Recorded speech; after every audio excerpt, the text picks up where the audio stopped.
Kala Jojo on why. Why is black storytelling important, Kala? Why is black storytelling important? Um, Telling stories of African American people are very, very important. One reason is because of that old adage, you need to know your story. Everyone needs to know their story. Um, when one knows their story, they tend to come and be empowered. One of the reasons why I tell stories is because I had an incident when I was a young child where I wasn't really able to articulate some things that I wanted to say, and I kind of recall on that whole feeling. Our stories need to be told. They need to be yelled out loud as much as possible. If you look at the books that are in schools, children are getting exposed to everything except our culture. They're getting exposed to on the surface level, not on the gut level. They need to know the stories behind a lot of the significant events that have happened within our society. So I consider myself to be what they call a gatekeeper of the culture. So I tell traditional style stories. I tell stories about Mr. Blue who lived down on the ONI Avenue. I tell stories about famous people, African epic stories, song stories. At every juncture, just stories about world African people as much as possible. Our children need to hear it over and over and over and over and over and over again. What do you think makes a good storyteller? Well, there are a few different things. One good thing that makes a good storyteller is the fact that is someone who's effective in terms of speaking, articulation. One who has, I guess, who's a humanness, kind of person who can identify with any type of audience, regardless if they're African children or African American adults or white or whoever it is. Storytellers have to have a universalist demeanor about themselves. They need to be able to communicate, across the cultural lines, religious lines. They just need to be an effective person, to be a storyteller. I think that's one of the most powerful attributes of storytelling. And what would you say would make a good story? I mean, you hear a lot of stories, but what is a really good story? Good story for me is a story that plays or that touches the emotion. Stories about overcoming. Stories about rising above some type of adversity or something that you had. Some stories about love, regaining love. And even stories about losing love, because there's a situation where people have lost love, and in hearing a story about losing love, it's sort of, it might be an array of emotions. At first, it might remind them, wow, that happened to me, but like that. But in the end, this person was triumphant, and love. It's a song out. Love has finally come. I think Luther Vandross, love has finally come. So I don't know. There's so many different aspects of a good story. So you think lesson stories are important? Without a doubt. Every story has to have a purpose and intent and a lesson. A lesson, something that you can identify with and attach it to you. Attach it to yourself. Well, we often hear the term "pass it on." What does that slogan mean to you? Of passing on. So why do you think it's important? Yes. Passing it on is like. It's like, to me, when I think about passing something on, I think about a river. I think about a stream. And for whatever reason, there might be a rock there. And the first person that came there might want to go across that stream, but it was just one rock there, okay? So what this person did, maybe they put down another rock, and they swam the rest of the way. Next person might come, he see two rocks, or she see two rocks. She might put one down and swim the rest of the way until there's just a steady flow of rocks, so the person don't have to get in the water, don't have to get wet. They can just walk across. To me, that's building. That's building. That's passing the stories on so they won't be forgotten. Raising up those images of our people during our time of greatness. when we do great things, when we do good things, you know, talking about our accomplishments, restoring. You know, people talk about down south, we used to do this. I mean, yeah, they do this down south, but up north people did it was a time when people did it up north too, because a lot of those people that were down south moved up here to the north. So rebuilding to me is that's the image that I get, you know, consistently telling those stories to our children so they can hear them and they can take them and expand upon them so that their children's children will know where once they came and they'll have an easier time, Right, maybe. They might right. have not a hardest time as their ancestors did. Right, It'll be a right. little bit easier for them right. to uplift their children, right? That's the hope. That's the dream. Yeah. Okay. What storytellers do you admire? Oh, okay. Well, of course, Baba Jamal Karam. That's my main man. Karen, Alameen. There's a lot of great storytellers. I get in trouble asking me questions like that. Okay. All right. Well, we'll There's so many. Well, all right. There's so many all right. great storytellers. I know you don't want to get in any more trouble. That's right. When did you join Keepers of the Culture yourself? I came into Coty, I believe it was 92.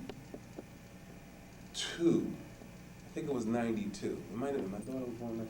It was maybe 92 or 93. I know my daughter was really small. And it's really interesting, just in the way that I came about telling stories. I was telling stories somewhere in Jawara, and a sister named Rose, Audrey Rose, they were somewhere, and they saw me, and they said, you know, we have a storytelling group here in Philly. Okay. I was like, oh yeah, you have to come to a meeting. So I came to a meeting, and it was like really exciting because I got to see all these people doing this stuff that I didn't have a clue about. You know what I'm saying? Okay. And then I found out there was a national organization. I was like, wow, this is awesome. So this storytelling for me was like a lifesaver. You know, I find so much peace in it. You know. And it's just my life. It's not, you know, it's not like something that I put on, okay, I'm a storyteller today. I always walk around in that mode of how to create a new story. You know, when I go somewhere and I talk to these children, what could I say to them that's going to be profound? What could I say to them so that when I leave out of here, they're going to remember it and it can maybe help them solve some kind of challenge or something that they're having with their friends or maybe with your mom or dad or whatever. So Cozy to me and storytelling and NABS to me is like, I mean, it's like beans is to rice. It's the best thing that could have possibly happened to me. And ever since I've been telling stories, I haven't did a day's work since. No, I'm just joking. I'm just joking. But you know what I'm talking about, though, right? It's hard work, y'all. To go watch the tape, it's hard work, but you know, yeah. Well, Kala Jojo, the tall storyteller. I want to congratulate a few folks, and just all the people that have been a support to me, which is all of you all. See, I'm lucky. The other guys from other cities, they don't know what to do. 'Cause, you know, Coty, you know, sometimes we get fragmented. But we get busy. Yeah, we get busy doing other their things. other things, and this is our way of life. So we got to be staying busy and doing other things. But when we do come together, it's always something powerful. You know, and I know that's Coty is my extended family. I mean, I have basically just as good a relationship with many of the members in Coty as I have with my siblings, my birth siblings. So I want to send kudos out to everybody that's doing it, that's working. Like, you know, Karen, she's always working and doing things and reaches out to help anybody. Mama Sandy, Tahira, Carlise, you know, Charlotte, my girl, she's always, you know, moving and grooving, always willing to help out. Jawara, she's a sweetheart. She's my sister, but Joy got that mother energy about her too. Her and Irma, and you know Shirley, of course. Shirley's, you know, she's our archives person. Yourself, you know, beautiful, beautiful sister, always willing to help me out from the day I met you. I don't know, it's just a reciprocal thing that goes on, I guess, within the members of COSI.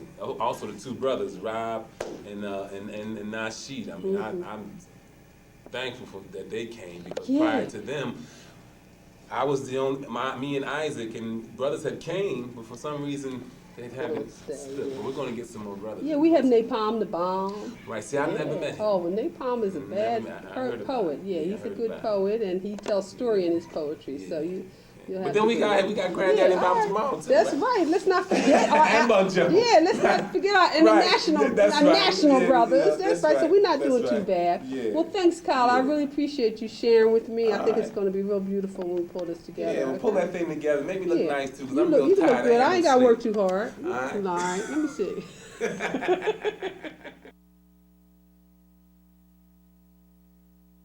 Hi, I'm Linda Gorham, and I am a storyteller. I live in Aurora, Illinois, which is a suburb of Chicago. Okay. Hi, Linda. Well, we're here. We're at the National Association of Black Storytellers Conference, and we would like to ask you a few questions. And you being from Chicago and traveled all over telling stories, we'd like to know what makes a good storyteller. Honesty. I think that's the number one thing in storytelling. The storyteller has to be who he or she is, and has to tell in a style that reflects who they are and their own experience. If you try to emulate someone else to the point of becoming someone else, or telling someone else's story in his or her words or his or her mannerisms, I think an audience can tell that you're not being honest. Mm-hmm. I think that's the most important thing. There's a triangle. There's the storyteller, the story, and the audience. And all three must be in sync. But without honesty, nothing works. That's good. Okay, so what do you think makes a good story? Well, that triangle that I talked to you about with the storyteller, the story, and the audience, a good story includes the audience. And it doesn't necessarily mean that they have to move or do something, but you have to make sure you are pulling them into the story. I think what makes storytelling very special is that we really do communicate. We're not reciting something that we've simply memorized. We can tell a story, we can adjust it as we go along, we can feel the audience and what their reaction is, and we can adjust and change and improvise as we go on. And the audience can tell when you're doing that, and they can tell when you are truly responding to them, and that makes that experience memorable. And then once again, you have the story, which has to be well crafted. There's no doubt about that. A story has to have a clear beginning, a clear ending, and you have to know how you're going to get from those two, from the first one to the second one. And I think the audience has to feel safe about that. They have to feel as if the teller knows where he or she is going. And then that makes the audience safe, and then the audience gets pulled in. So a safe audience that's pulled in with an honest storyteller, and then you gotta have some fun. That's right, some fun. Right. Well, what is a favorite story you have? What do you think? Do you have a certain style, or do you have a certain type of story that you like to tell? Yes, there's no question. I think everybody probably does. When I tell my stories, I like to include the audience. I like to have them do something. It could be anything, depending on what the story is. But I like to have them feeling as if they're part of it. So I usually have them doing something or saying something. I don't do it to excess, but I think audiences, no matter whether they're very young or very old, they still want to feel pulled in, and they feel pulled in when they're part of the experience. So my favorite stories would be stories, generally they're folk tales. Generally they're pretty simple in the way the story is pretty much crafted. Generally they are interactive, and generally they have a fair amount of laughter, or hopefully people will laugh, a fair amount of laughter, a fair amount of fun. Okay. Okay, great. Now, do you think do you do any stories that's just like indigenous to your area, or do you tell international tales, or do you tell just African American stories? What what kind of stories, when people say, well, I'm going to call Linda Gorman, why would they call you as opposed to another storyteller? Why would they call me? Mhm. Because I'm good. Okay. Okay. All right. Hey, well, you have to have confidence. I tell you, this is not. I think when they call me, they say her audiences feel, her audiences are always excited when she's there. Her audiences feel as if she's really relating to them. I think they feel that she's going to have a little bit of edge to her performance. I may throw in some innuendos or some words or something a little gross or something a little off the wall that makes people go, oh, I don't believe she said that. And so it makes sure that I'm making sure I keep you with me. Right. You know, I think that that level of energy that I bring to it, people always say, you can do 4 performances in a row and your energy never seems to fall down. And well, that's because the audience can energize me and I can keep going as long as they're with me. Right, right. Well, great.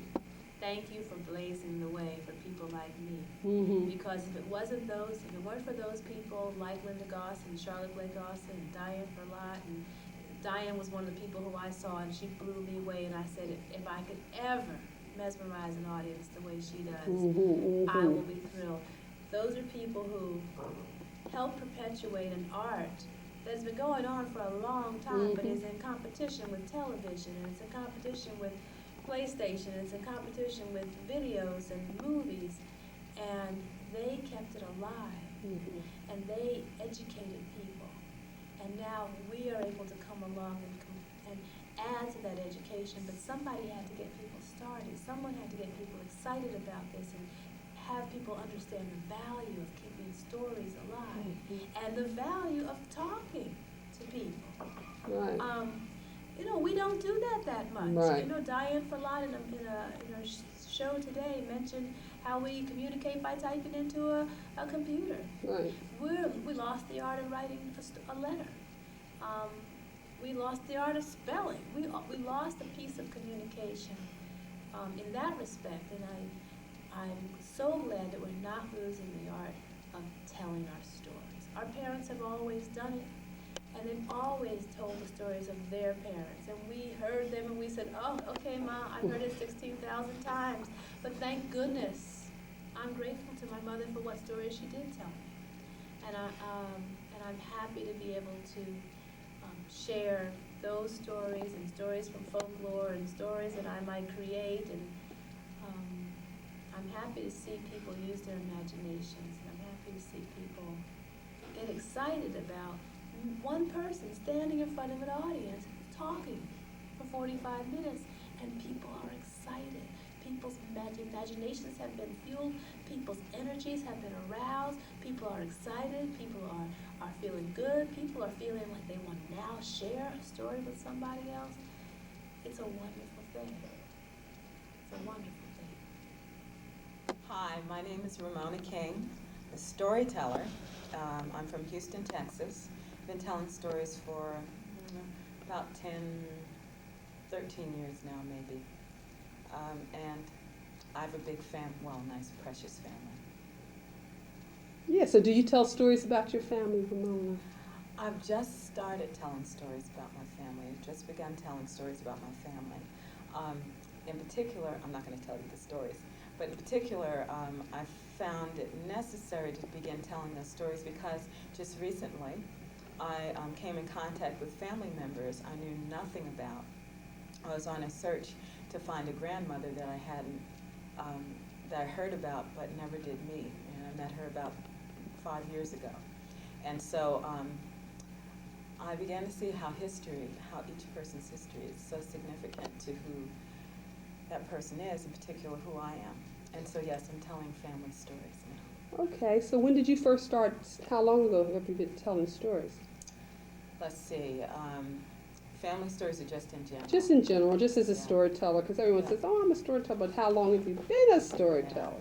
Yeah, I've been telling stories for, let's see, like I said, 13 years. I started off with folklore, Okay. telling African folklore, Mhm. African American folklore, and Native American coyote stories. I love coyote. Okay. My grandmother reminds me of a person who likes to tell on coyotes. Sometimes Right. she reminds me of coyote.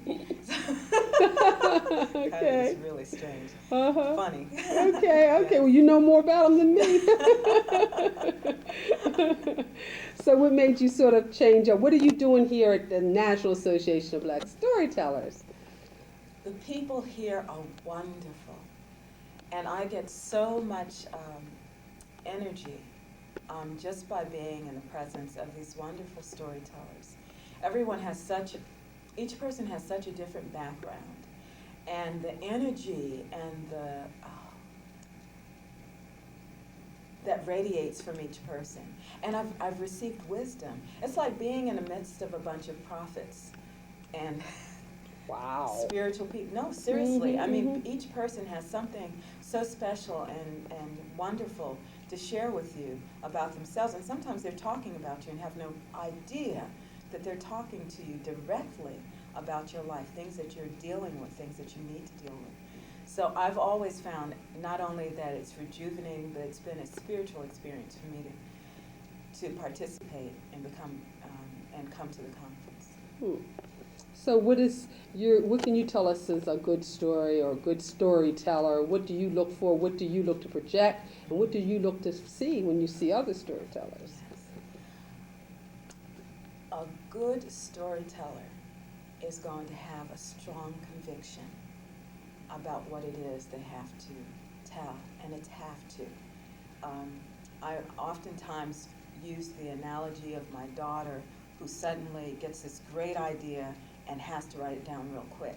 It's almost like you've got to go to the bathroom or something bad's going to happen. And I think a storyteller, a good storyteller is one who has a deep conviction about putting out a message that needs to be heard, a message or something that needs to be said. And so, and secondly, presence. But presence is going to happen. You know, we talk about presence, how to present yourself, and all of that's important, and that's good.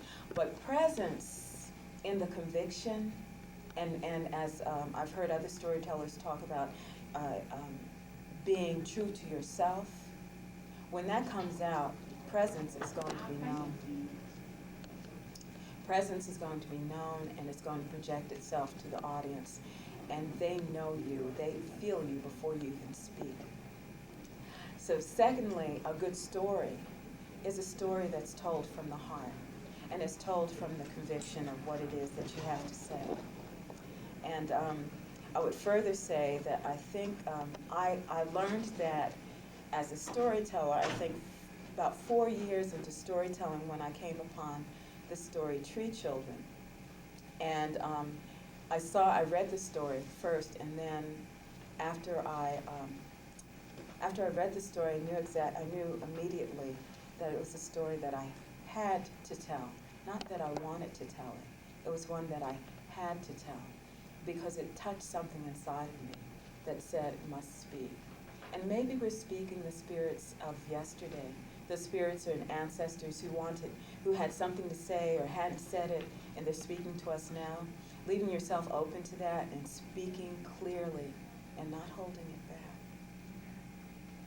That makes a good storyteller, a good story. Thanks, Ramon. Thanks. You woman. When I'm telling stories, I'm always talking to God. No matter what level it is, because you're a beautiful woman. Beautiful body, beautiful face. But I'm talking to something in you past this physical beauty. It's beyond a word. Some call it God, some call it the spirit, some call it the soul, they call it the mind, before it the being. But I'm talking to that. And that's always listening and watching and checking me out. Now look, if you say to somebody, God, the person listening is listening, and so whether they're checking this, they're checking you out. You're checking me out right now, because lots of people, jive artists, I don't Phony. want to offend anybody. No, phony. Especially What's in that the on your church. hand, What? Brother Blue? What's that on your hand? What do you have inside your palm of your hand? Let me see that. Oh, What do you call that, darling? now you know that's a butterfly. Why do you think I wear it? I don't know. Look like you could like make a tattoo or make a. It's a stamp. She's so cute. Huh? Is it a stamp? Listen, my darling. Mm-hmm. A fella here asked me, why do you wear the butterfly? You met the guy with the big, strong black brother. Kind of I like, because he's real, he's street, you know. I said, listen, you're a strong dude. You look strong and healthy. You got a nice, great voice, manner, and everything. And I'm sure women like you. And a lot of men would like to have that physique, sturdy, healthy. But there's something inside you. It's more beautiful than the external.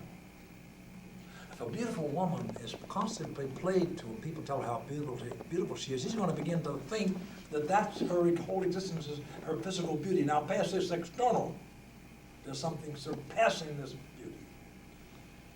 This body, we're going to drop it someday. Everybody has got to die. Mm-hmm. Now, the first time you saw a caterpillar, before you understood that they turned into butterflies, could you have guessed this crawling thing, generally green, some green, whatever the color it is, you probably wouldn't imagine this thing would turn into this most, of the things on this earth, a butterfly is one of the most exquisite expressions of nature. Now, that progress from the caterpillar to the butterfly is called metamorphosis. It's the perfect parable, metaphor for our existence. Inside of this body, which we wear for a short time, then we shed it like Dust. the caterpillar sheds the cocoon, out comes the butterfly, which is like unbelievable beauty. So is it with us humans. We all are wearing these garments. They're like snow, they melt in many colors. Mm-hmm. But past these colors, visible to the natural eye, there's something which the natural eye cannot see. It's the color of love. What's the color of love? Natural eye can't even see it. It's a feeling. It's in there. And there's something in you, something in blue, past words, communicating. See, I think this. When I say I'm talking to God, I'm talking to something past what the mind can articulate, that which is beyond words. They call it the ineffable or the epiphany, like you feel something like sacred. She's checking me out. Now I'm talking to that. And if they're talking to that, you forget about being successful, about getting a standing applause, or you're just trying to, well, that's another thing extreme. People use the word love a lot, you know. I was talking with a lady downstairs. Do you tell love stories? In all my stories, I'm saying, I love you. Oh. I'm saying to okay. you, I love you. Now, the word, people use the word carelessly, you know. This word It's love. true. It's such a great I word. agree. There's a love you've probably said it. You say, well, I love you because you got my blood, you know, you're my family, you got the eyes of my mother and my son. No. The lot of love I'm talking about is, if you believe in God, how would God love a person? That's the kind of love you should have as a storyteller. So you can love the person who hates you. By the way, I go to a lot of prisons. Ruth and I go to prisons. Mm-hmm. Now, I may go to a place where there's some guys in there, skinheads, they don't even like black people. You're getting up in the morning, fourth, whatever, to guess this, to go to this place, try to get there in the first place, and then you go in that place, and they may not like you, but you should talk to them as though, past the accident of birth, you talk to them under the power of this, call it God, the force, you talk to that inside that person. Now, it's not within, by the way. It's past human love as we know it. There's a love, oh, I can't tell you another thing. You like animals? Yeah. A lot? Yes. Do you have any animal pets? I have a lizard named Iggy. I kind of like that. I think we can make it. I like animals. Now look, if you're telling a story to a dog, how do you tell a story to a dog? Let's play around, but all cat. What do you want, cat or dog? Well, I like Lion. dog. I'm a dog person. I'm a dog. Yeah, I'm a dog. I am a dog. Yeah. D-A-W-G. Could you like me as I am? I have a story called The First Dog. You wanna- dog that ever was. It goes something like this here. Once upon a time, there was no dogs. There was no world, there was no earth, there was no sun, there was no stars. Before time or space and a place, there was God. Not manifested, the idea of God. And I was tight with that, the idea of God. I was a little, because you see, God is so cool. God knew he got to have somebody around to witness what he's doing, because they ain't going to believe the stuff he's going to do, you see. God laid back there, he's dreaming. That's right. God dreaming. Okay. Every morning I'm up just before sunrise. This morning I got up around 5, I don't know what time, but I generally will try to get up just before the sun rises. And I face the east, and I kneel. And I have this chalice. It's the chalice we use for our communion. I get some water, generally tap water. Sometimes filtered, sometimes not, maybe a grape. And as the sun is rising, I'm on my knees, and I drink this water, eat this grape, or a piece of bread. And I consecrate that food and breath, my life, the food I drink, the liquid the food I eat, the liquid I drink.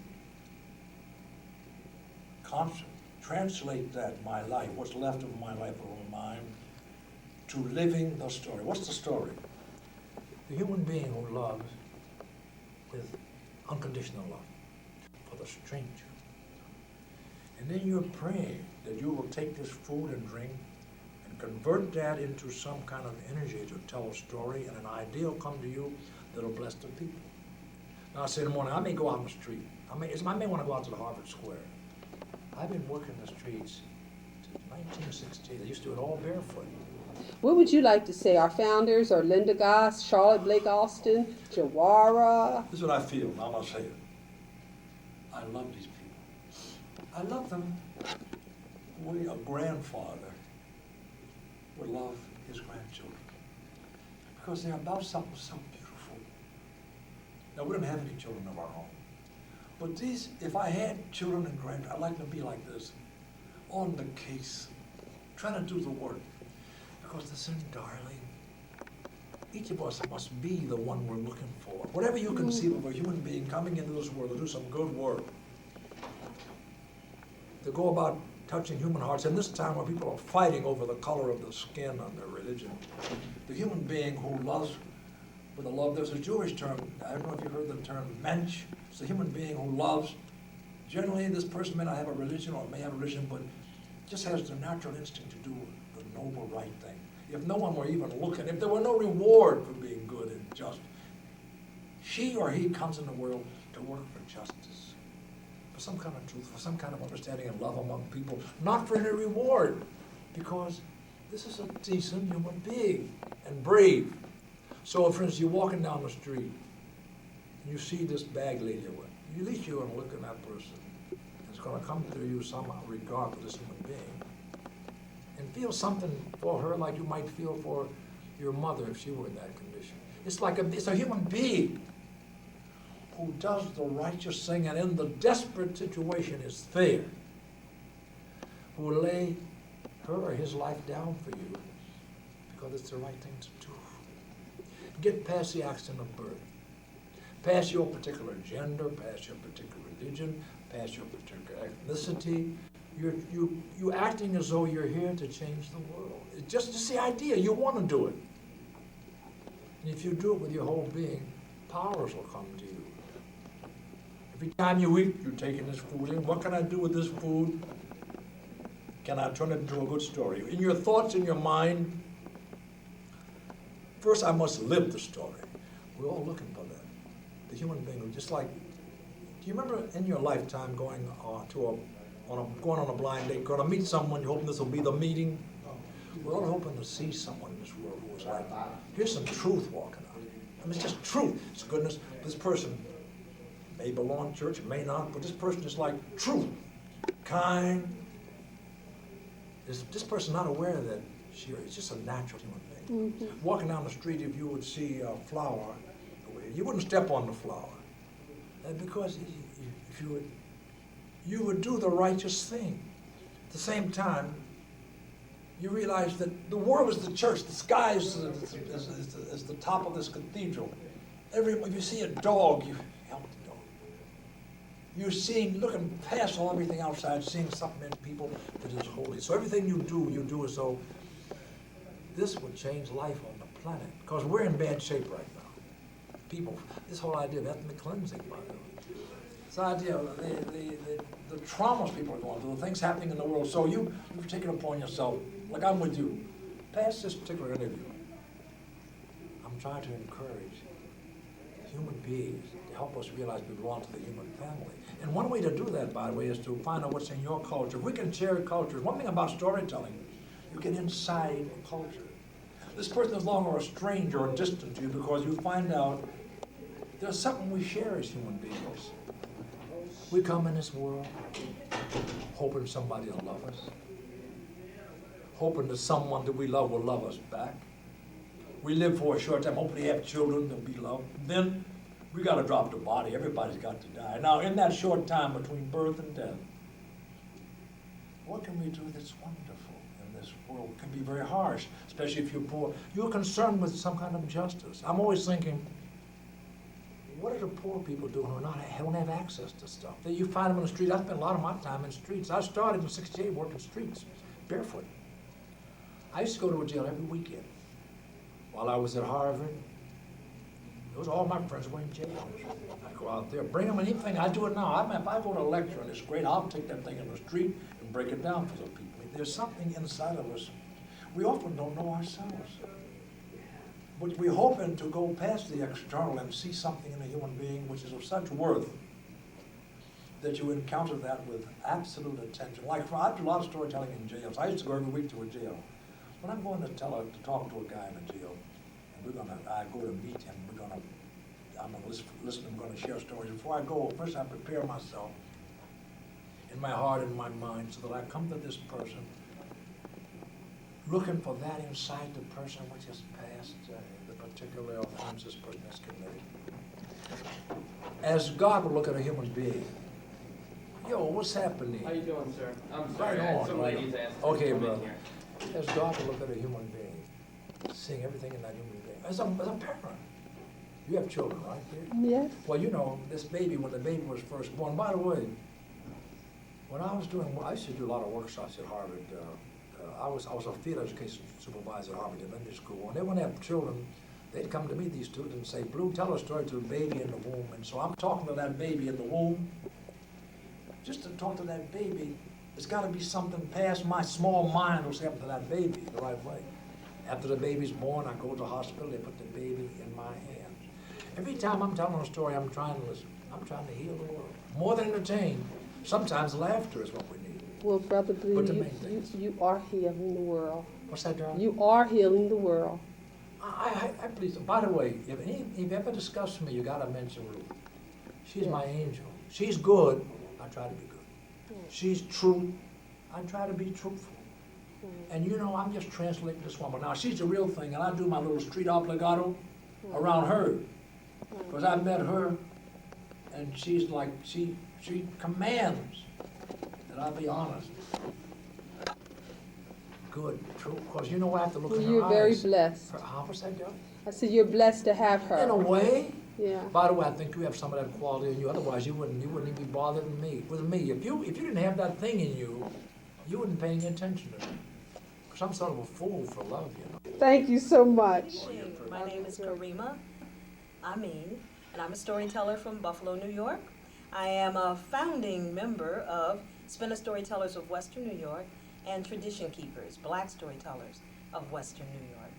And it's a real pleasure to be here. Oh, Can't great. tell you how good it's been. Okay. We here is the National Association of Black Storytellers 18th annual. 18th annual conference. This is Yes, wonderful. It's beautiful. Well, Karima, I hear you say black storytellers, and one of the questions we were wondering is why is the need for black storytelling as opposed to just storytelling? You know, because we have some issues with European storytelling, although they don't advertise themselves as European. Right. Usually that's what the majority of them is. So why do you think it's important that we have a black storytelling? I think it's real important that people know exactly who we are and exactly what we do and exactly what our mission is, and that our mission is clear. It's important for us to tell our own stories. No one else can do it like we can do it. And if we fail in that mission and don't tell our own stories and make it clear that it is us and that we are telling our stories, eventually someone else will come along to tell our stories, and you can believe they're not going to do us any justice. You know, if someone else is telling your story, they will tell it in a way that benefits them. They will tell it from their perspective, and it's real important that we share our story, that we tell our story. Hmm. So what would you say is a good story? What makes a good story? What makes a good storyteller? How does that come together? Yeah. Yeah. I think a good story is a story that makes you feel something. When I'm looking for a story, whether I'm looking inside of myself or looking in a book or listening to other tellers, a good story for me is a story that makes me feel something. It makes me laugh, or it makes me cry, or it makes me smile, or it makes me think, or it makes me feel like I gotta get up and go tell somebody. In fact, oftentimes that's what I'll do. I'll find a good story, I have to call one of my children, or call the cat Smokey, or call somebody and say, listen to this story, this is really a great story, and tell the story.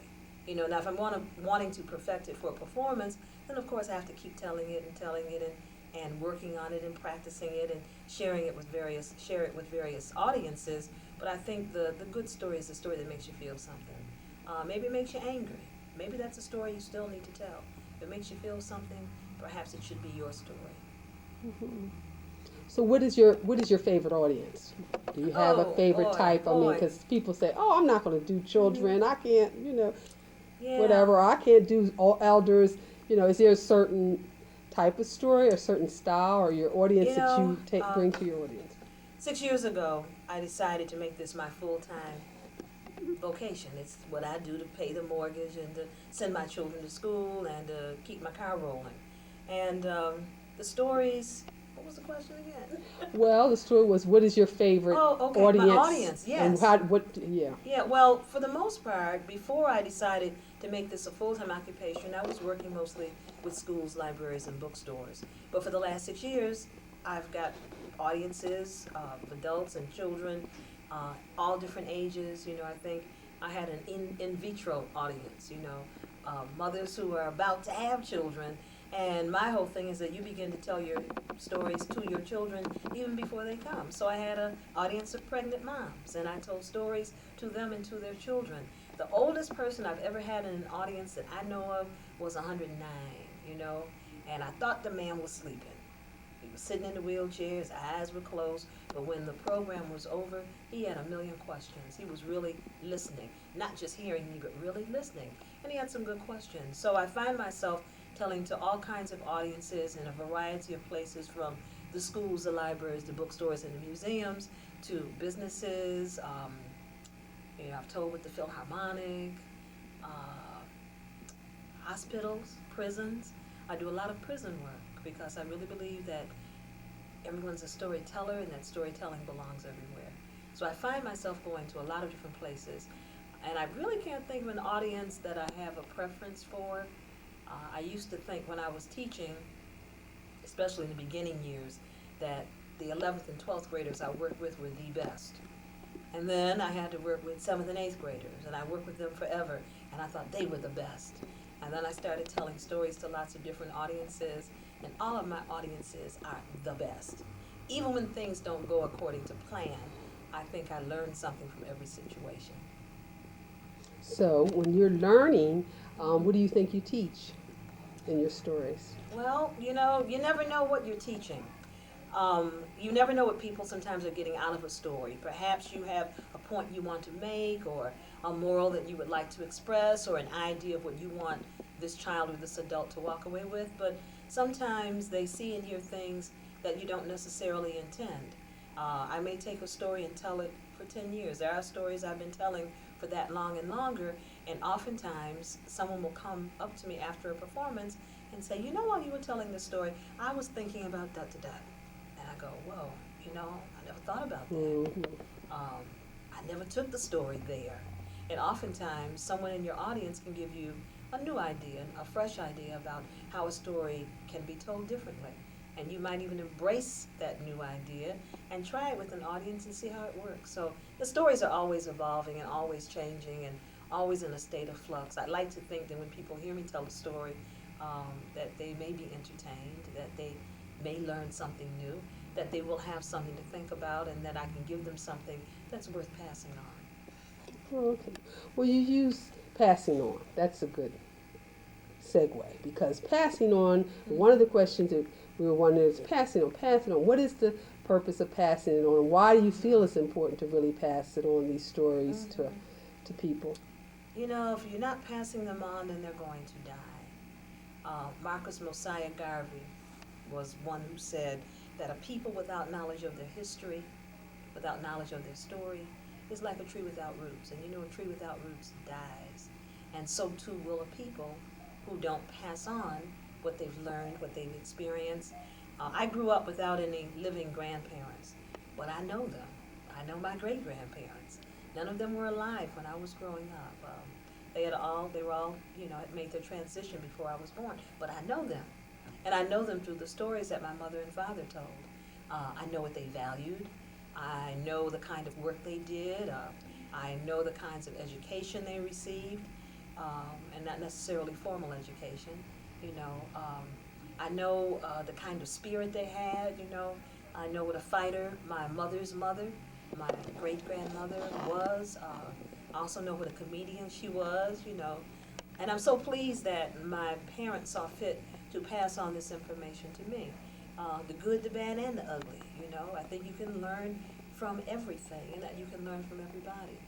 So, it allows life to keep moving on. Langston Hughes wrote a poem, called Still Here. Mm-hmm. I've been scarred and I've been battered, my hopes to wind done scattered. Mm-hmm. Snow has frizzed me, sun has baked me. Looks like between them they done tried to make me stop laughing, stop loving, stop living. But I don't care, I'm still here. And I'm here because somebody saw fit to live and to love and to pass it on. So I grow, and I am because they were, I'm not just here by myself. I'm the legacy of a whole bunch of folks who saw fit to love each other and to pass it on, whatever it was, the good, the bad, and the ugly. Thanks, Diane. Oh, you're welcome. Hello, my name is Diane Williams, and I'm a storyteller. I've been telling stories for about 8 years, almost 9 years. I live in Madison, Mississippi. Oh, hi, Diane. How are you? Fine. Good. We're here at the National Association of Black Storytellers Festival and Conference. And I am here to ask you, to our Keepers of the Culture audience, what do you think makes a good story? I think a good story is told by someone that uses that basically uses their personality and their character in their storytelling. And what type of stories do you like to tell? I like to tell all kinds of stories. I don't have any one type of story that I like more than any other type of story. Okay. What do you think, what would you have to say to any new and upcoming storytellers? What kind of advice would you like to give someone who's new in the business? I would encourage them to listen to other storytellers, but I would also encourage them to just listen to people talk. And? I don't have anything to. I've been having such a good time at What's this that, festival that my mind is filled with the stories that I've heard this weekend. I can't be interviewed right now. Family concert is going on. That's what's important to me. Down in Mississippi, we call it junkin', just jankin'. And I don't want to sit here right now and talk to the camera. I want to hear more and more stories. That's what's important to Diane Williams. I love listening to other storytellers more than anything else. I got my listening ears on and I'm ready. Yeah, I like to tell stories too. And I have some favorites today, and tomorrow I may have another favorite. But right now, everybody in the other room, they're my favorites. I want to give them my undivided attention. I want to give them applause. I want to give them my heart. That's what I like. Diane, you are free. Thank you. Bye. That's me for real. Hey, Victorine Jackson, how you doing, sis? I am marvelous. Okay, Victorine just won the Creative Tall Tale. Well, we call it Liars Come on Contest. now. Come on now, Make it girl. plain Okay. now. Make it plain now. Okay. How'd you think of that story, girl? You know, that was just like divine inspiration. I was at a Okay. workshop or Hey. something yesterday, and it Okay. was just dropped in my spirit. I heard that. I I heard said, I that. wonder if somebody ever told that one. Whoa. You were good. I loved it. I loved it. Congratulations. Thank you much. All right. So, listen, you're a storyteller. How long have you been telling stories? Well, now I'm a public librarian, so I've been telling stories a long time, but I never associated it with storytelling. Right. And my coworker is Sharon Jordan Holly. Was Sharon Jordan Holly when I lived in Buffalo, New York. Right. And she introduced me to storytelling. She introduced me to myself. I heard that. Yeah, I was very miseducated. Like most of us Come were. on. That's Had right. my bachelor's degree. I was a bagger. Yeah, right. Didn't Didn't know know nothing. I heard that. Nothing. Nothing. Nothing, honey. Nothing. I heard that. Then I went to high school, and I went to a high school that was the mother of the magnet school. You know, it really, you know, I was a fairly decent student, you know, really good, you know, considering that I was, you know, with, you know, really very, very, very, very intelligent people. Went to undergrad, finished in 3 years, went to graduate school, finished, you know, in time. I mean, you know, I was very educated, but like I said, I didn't know anything about myself. And that was really the thing that made me incomplete. Right. I mean, really, you know, when I, you know, started being introduced to myself, it just opened my eyes. So did someone tell you a story about how were you introduced to yourself? Well, were you told a story? Did you read a story? Well, how I was introduced to myself was just getting some history.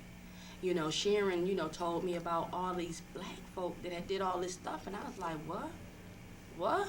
I mean, my black heroes and sheroes was, you know, my aunts and my uncles and my grandmother, and, you know, and they still remain my sheroes and my heroes. But to know that there were black people who had actually, you know, been written down in history and had done things that had, like, moved and shook up this world. I mean, it was like, it was awesome. I had never heard that before. And it was that history that, you know, I mean, coupled with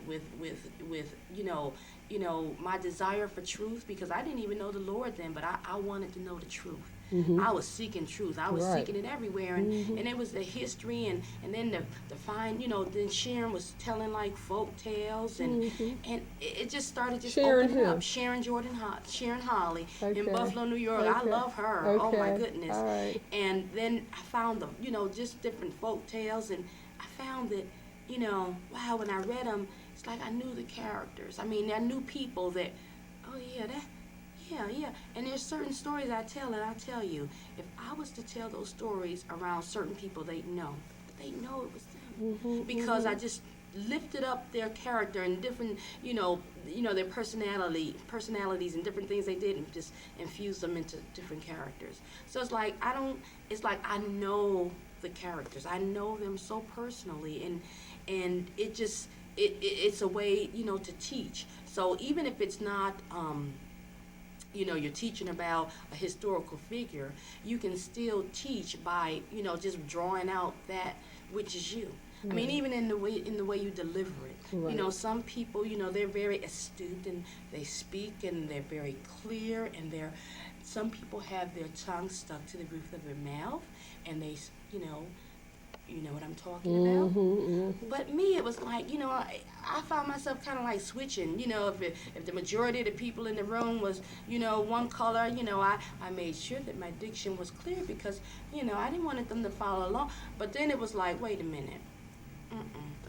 I gotta give it, you know, like I know it. I gotta give it like my grandmother gave it to me, and like my auntie gave it to me, and it meant that they were better able to receive, because what I gave them was truth. What I gave them was truth. I mean, and it was like, you know, what's that saying? fetch it like you catch it like you fetch it. Right. Make You know, it, yeah. come on now, and once. So it's like it's a process. It's a process, and it's like ever evolving, and I love it because our history and what we are, it's forever. I mean, the deeper you get in, the further you go in, and it's just beautiful. Yeah, it is. It really is. And so are you. Well, You thank know? you. Thank you. You know, we were talking, you were sharing with me earlier about, finding stories and the reason the stories are so important, and you were referring to one of the greatest books ever written. So, Oh, Lord. yeah, that's right. So let's so if you would like to share on that, on the stories, why they're so important to us, why our storytellers so important, and writing it down. I mean, just think, if none of the brothers in ancient times never wrote it down, who would have known about the greatest storyteller there ever was? And it was divinely inspired. Mhm, Like you mhm. said, people ask, well, how long did it take you to make up that line? It was divine. I was in a workshop, and it was just dropped in my spirit, and I knew that was what I Right. had to do it. And I sat there watching all them liars up there, and I was like, oh my gosh, why did I sign up?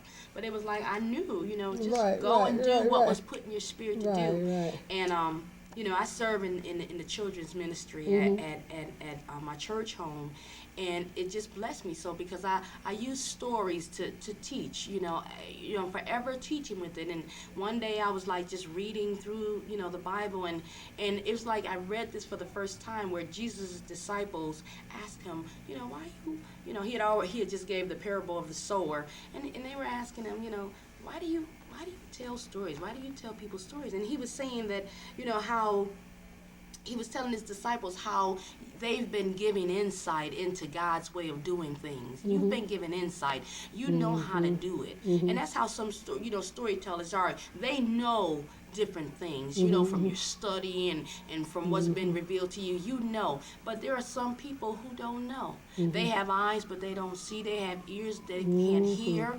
And there's nothing, no force there that will turn them around and make them stop doing what they're doing. That's why you have, like, brothers like Baba Jamal and Kala Jojo and praise God, Teju, who can go into, like, penal institutions and, be around people who can't see, who can't hear, who has nothing to make them stop doing what they're doing and turn around. But they can. They can through their stories, because what they're telling is truth, and they're delivering it in love. And that's really what Jesus did. That's really what he did. Oh, well, I'm telling you, and let's not forget Brother Blue, Oh, the original Brother, come Prism on. Raider. Woo! Now you're gonna make me original- jump up out my chair. Now my Brother Blue. Don't forget. Brother Blue and Sister Ruth. Oh You're my right, goodness. right. And we're so blessed to have Right, them. right. Mama Mary and Yeah. praise God, Linda Goss. Right. And in the Bible too, it says to give honor where honor is due, and you just got to. Right. But I do believe that it's time that we as storytellers, get a hold of that, and not just give honor with our mouth, but to give honor, to bless them. Give them some money. When you see them, give them some money. It's like plant. You have a seed, you plant it. If it's good ground, you plant it. If you know the ground is good and you plant a seed, something good gonna grow out of it. When we see them, it's like, let's give honor to them. Let's not just talk about them. They're here with us now. They won't always be. Right. This festival will be going on for years and years, but they won't be here with us now. So while they're here, bless them. Give them some money. Like you say, honor your mother and father. They ain't just talking about saying nice things Take to them. good care of them. It's give them some money. Right. Not just make sure they just got what they need. Give them some money. Right. So Right. I guess that's just how I feel. And I set my heart this year. I'm bringing them some money. Right. I'm gonna put Support it in them, their hand, buying and these it's products, like right. this year it ain't as much as I, would have liked, but I know if they here next year and I'm here, God willing, it's gonna be more, cause I'm just committed to it, and I know I got hold of this thing, so I'm just excited. I know you are. I can tell it's just coming right off this just camera, girl. I'm excited. just feeling it too. Now, listen, are there any closing lines you would like to give us? Because there's some people that see this might be people who have no idea that we exist. When I say exist, or that this is a part of our lives, this is us. That might want to be storytellers and just don't know where to go. You know, Hmm. it's just so much Well, if to someone share. was to see this and you don't know where to go, if you're seeing this video, you now know. The National Association of Black Storytellers. If you're on the computer and you type that in, you're going to get a hit. If you go onto a directory, you're going to get a hit. But go to your libraries. Right. Go to your libraries and go to a library that's in the black community. Thank you. You know, don't. I mean, Right. if you go out into suburbia and ask them about black Every storytellers, book is going to be on the bottom shelf. yeah, Okay. or they'll be able to say, "Oh yeah, we have a storyteller that comes Yeah. in February," and no pun intended, no offense, but I mean it's the truth. So go to a library. Black-owned bookstores too. Oh, glory, yes. Because Yes. Barnes and all them bookstores, our section is always in the corner at the bottom.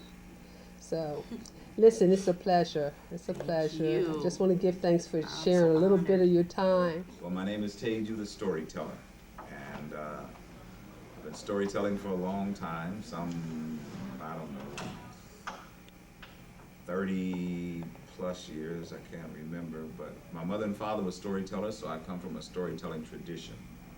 Of course, I always say that nobody in the tradition ever made money except for me, so I'm the first like that, but I come from a tradition with my father being one of the best storytellers that ever lived, my mother too, my grandmother, my other grandmother, and my mother's father. All were storytellers. So not only that, storytellers who wrote, my mother wrote also. Okay. So I wasn't a good student in English or any English language and stuff like that because I didn't like it, and I still ain't got no great love for it. But I wound up teaching it in college, and that's another story. Storytelling is important, particularly the storytelling of African people and African people in America. And it's even more important in this place called America because they basically wiped out our history. You see, whoever wins the war is the one who writes the history, and our enemies wrote our history. So the only place we held our history was in our stories. Not only where we held our history, but where we held the beauty and the nuances, the subtle things about our culture that could make everybody laugh. Little songs, little jingles. Not only that, but also important pieces of history that we told in story, so we wouldn't forget the fact that not only are we people who have a culture of our own, but we also are people who are proud and dignified. And our stories told that even when the rest of the world around us was trying to teach our children and teach us that we were not like that. And in terms of what makes a good storyteller, I really couldn't say. There's some storytellers that are good and some who ain't so good. But I tell you what, if you get the good storytellers and ask them what do they do that they enjoy, what they wind up telling you is what makes them good. I won't presume to say that I'm a good storyteller, but there are a few who may have told me that. But I will answer the question, what part of storytelling do I enjoy? And I just enjoy being able to deliver to people pieces of information that will light them up, pieces of information that will touch them, or being so at one with them with the story that when we begin to talk back and forth, there's communication back and forth, and we exchange things about ourselves that we didn't even know. And these may not always be verbal. They may be gestures, they may be other things that may allow us to say, hey, you and I are alike, okay? And so I don't know if I could answer what makes a good storyteller. But what makes a good story? Well, I presume that it's a story that has to make the audience feel that the story is about them, okay? Make the audience feel that the story is about them. Because you see, all of us have a favorite story, and if we look into that favorite story that we have, we'll usually see that that story somehow is about us. Not necessarily about our history, about the events in our life, but about something that touches inside of us, which makes some part of us on the inside move in such a way that relate to the story. And that's probably because that story has to do with what we are. That story is about us, And in terms of hearing, pass it on in storytelling circles, should everything be passed on? No. Only the black things should be passed on. We have to go back into what we've done and find out how we have been affected by other cultures, how we have been affected particularly by European and white people in America. How, for example, that some of us are ashamed of the way we talk. I mean, even great storytellers have told lies in their stories and didn't know they were telling them. like saying that is a devil's word and is a devil's word. Those are words that came from Africa. But the great writers who wrote this didn't know that. They were admonished by their parents, don't say and don't say say yes and no. In other words, don't speak African words, speak European words, okay? But that was because those Europeans taught us that our language was bad, our language was wrong. So a great writer wrote a story that how is the devil's word. And it ain't. It's an African word. All over West Africa, they say aha, as the word for yes. And when Africans went around the world, we taught everybody else. But they tried to beat the Africa out of us, okay, by making us no longer say African words.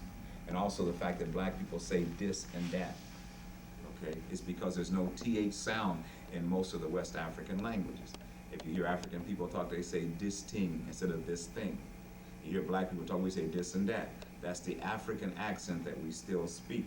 So we need to pass that on. We need to eliminate the things that came from white America and from Europe that we've dragged on, because those are the things which are destructing us, like individualism, like aggressive behavior is a positive thing, you know, like materialistic focus is a positive thing, like get the money, flash the money. All those things did not come out of African culture.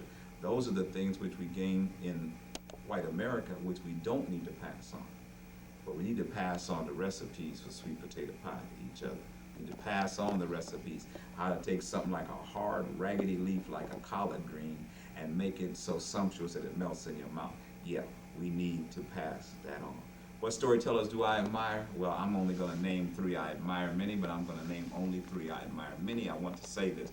I admire many, but I'm going to name 3. I'm going to name, first of all, Mama Mary Carter and Linda Goss, for being people who had the vision to start a Black Storytellers Association, okay?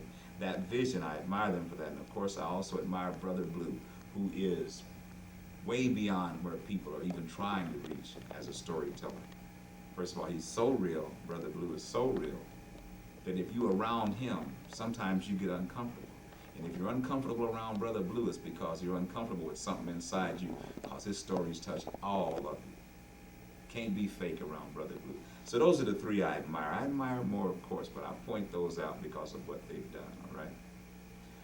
The true purpose of storytelling in the black community is hard to say. The true purpose of storytelling in the black community is to cling to what we have as black people, to tell the story that is us, to not let the last parts of our Africanness be stripped away from us, to hold on to it savagely if necessary, but to not let it go, to hold on to the history as spoken through it, to hold on to the beauty of being a nigga.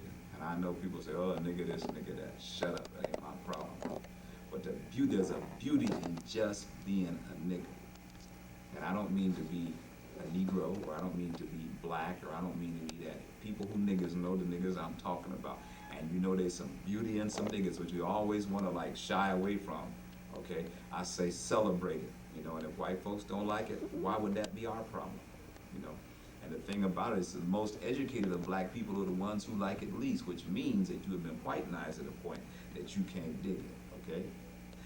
That's my position in terms of the purpose of storytelling, is to maintain our funk, maintain the blackness. And I don't mean the acceptable blackness wearing suits and ties. I mean the brothers walking down the street sagging. There's a flavor in that, which is straight up out of Africa. And I'm not saying all African people sag their pants, but the attitude that the brothers had, that we're going to take whatever we got and we're going to create a new way of expressing it, hey, there it is. And them wearing them pants sagging are no different than us wearing high waters when I was a kid. So it'll pass. Don't get hung up on it. The purpose of it is to celebrate that. Celebrate all that we are, all right? Now, the 10th anniversary with the Keepers of the Culture. What can I share about the Keepers of the Culture? Sure. Any of his founding members? And I know, first of all, I know all the founding members. And secondly, all I can share about them is that, look, they down and I love them, okay? And I've been there and I've been in the circle of the Keepers of the Culture. I've been invited to places to perform with the Keepers of the Culture, and I've been invited by the Keepers of the Culture to Philadelphia. And it's really hard for me to say what my feeling is, because, look, I salute them. If they were here present, I'd lay on the ground in front of them, because they got an organization that's growing strong, keeping its vision, training people, but also maintaining that flavor that is purely African American, black. So I want to end by saying this, okay, that first of all, with all unconditional love to my people who call themselves Africans, to my people who call themselves African Americans, to my people who call themselves black, but with a special affection for my niggas. Peace. My real name is Mitchell Gregory Capel, Mitchell G. Capel, G standing for Granddaddy Junebug. I'm a professional storyteller. My stories rhyme, stories recited poetically. And I've been a storyteller actually all my life, but professionally since around 1984. I started on this journey of storytelling. I became involved with NABS in 1988, and it really increased my vision as a storyteller.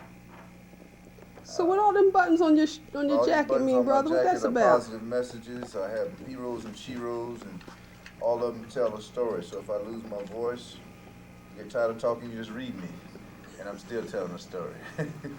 So that's what the buttons is about. No way to grab the cheerers' attention when I walk in there. You know, they know I'm about something when I fall in here like this. If I fall in there super tired, they gonna think I'm gonna put them to sleep. Right. Well, I'm gonna zoom in on somebody I recognize. Yeah, I know where you're going. Okay, there you go. All right. So with PLD, Paul Lawrence Dunbar. Okay. Yeah, that'll go right there too. See, that's okay. That right there did a television production at his house in his room. They had to move this old rug out of the way, and this was laying on the floor, and they about to sweep it up and throw it away. I said, oh, no. I'll take that piece of rug and make me a button out of it and put it over my heart. Oh, so isn't it nice? That's what that is right okay. there. Now, my advice to young and up-and-coming storytellers is to be yourself and do your thing and love what you do, feel it. Don't memorize it unless you're doing poetry like me. But don't memorize it, feel it, live it, and always remember that if I get there before you do, I'll bore a hole and pull you through. And that should be your theme. Peace! Hello. How are you? Hi. I'm doing just fine. I'm Donna Willingham. I'm affiliated with the Cleveland Association of Black Storytellers in Cleveland, Ohio. One of the questions that I'd like to address is what makes a good storyteller? There are a lot of things that make a good storyteller, but I think the thing most is that it needs to come from the heart. You need to find a story that speaks to you. You need to find a story that you really believe in, and you need to use that story not just to entertain, but to educate. One of the things that drew me to storytelling first was just pure, simple entertainment. But after I started doing my own storytelling, and it came to me that this is a teaching tool, that drew me in a little deeper. So, for all of you new storytellers, if you're looking for that key, always remember that you should educate as well as entertain. Okay. And what kind of storytelling do you do? Oh, of course, African folk tales. I think that's where a lot of people start. And if you ask me what type of stories I enjoy most, folk tales. Something with a moral, something that I can learn from, and something that I can pass on wisdom with through a story. Oh, that was one of the questions from our group. The committee had put down one of the questions about passing it on and how much we use that term passing it on, and what does it really mean, to the black community that we have these things to pass on, and why we feel as storytellers, and what things should be passed on and what things shouldn't be passed on. You have any thoughts on that? Passing it on to me means exactly what it sounds like. You're passing on wisdom. You're passing on something that a person can listen to, and it'll do something to them. It'll make them think. I think a story can be used to help ease an emotional hurt. I think a story is a great tool of teaching wisdom. My father used stories a lot. If there was something that he wanted me to really understand, he could have sat down and said, now, baby girl, I don't want you to do this. I want you to do this and that, but he put it in a story. And by the time he finished, it made me think. So that's why I say teaching is a wonderful tool for storytelling. Okay, thank you. Well, there's anything you would like to say to Keepers of the Culture? We're going to be celebrating our Founders Day. Some of our members are some well-known storytellers, and you might even know some. Is there any shout out or big up you'd like to give to Charlotte and Carlise, Linda, They'll be watching. I would just like to say to everyone that is a part of Keepers of the Culture, you're doing a very wonderful job. And I'm proud of all of you. Keep it up. Continue to pass it on. Hello, Keepers of the Culture. My name is Abike Joe Tayo. I hail from Brooklyn, New York, co-founder of the African Folk Heritage Circle. One of the things that I think is important about being able to assemble as a bona fide group and progress into the stages that NABS has progressed is that our children watch us, learn from what we're doing, and know that unity is the key to keeping our culture alive. You all have the perfect name for your alliance, Keepers of the Culture, and you do it very well. We all look up to the affiliates of NABS to keep NABS strong, and our children will see this. The places and venues that you present the culture, you never know who's going to be the next president in 10 or 15 years. So this is the important thing. Save the memories of self. That's what we say in Brooklyn. Right. Listen, I hear you do some great storytelling. Come on now. I've been doing it for as long as my son has been on this earth, and he's 37. So, yeah. And when did you have him? When you was 10? I found him on doorstep when I was 2. Oh, there you go, telling the story. Since this, 1958. What? Grand Models, naturally. The natural look, Oh, African art and I jazz got to do a society. close-up on the sister. Wait a minute. There must be a mirror in the attic. No, it's a photograph in the Right. closet. But this is what we need. We need everybody to stay connected. You know, with the rah-rah 60s and the 70s, we need to stay connected to our culture. It's our mission. Right. How many of us have tried to run away from storytelling only to be brought back? Because it is our mission. Right. Both spiritually, academically, and culturally. So we stay on the dime, you know, Keepers of the Culture. Founders Day is an important day because you remember how you got where you are and why you need to go further. So, God bless. Thanks. Now, you know, why do you think it's important that we have a Black storytelling group? You know, because there's many storytelling groups, and of course, we know why we have to have Black organizations, because many times we weren't allowed into other organizations. But what do you feel is the importance of having a Black storytelling group? By being able to be with your peers, you know that there's understanding there. You know that there is a wish for development there. You know that there is a camaraderie you cannot find anywhere else. This is why I come.